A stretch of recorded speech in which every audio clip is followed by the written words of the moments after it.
Hello guys! In this video I'm going to show you how to set the junction view on the Sygic application. But first of all, I just want to mention, please don't forget to subscribe to our channel, because at 100,000 subscribers we are going to show you all YouTube revenue statistics and growth strategy, how to make money online. So let's jump into it. First of all, open the application on your device. New.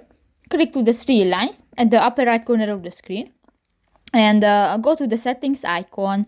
In the general section you can find the first button, the route planning and navigation, and here go to the navigation options section.